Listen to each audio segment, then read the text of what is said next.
সিমুই, এটা সিমুই, ভুনা সিমুই, এটা ঝোল সিমুই হচ্ছে।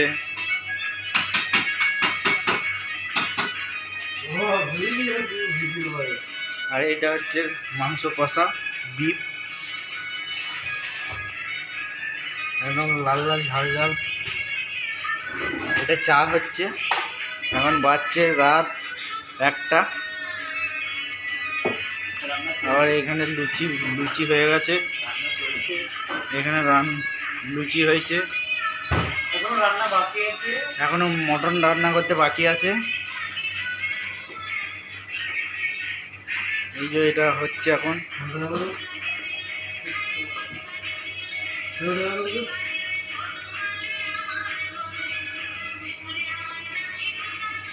পায়েস হবে আর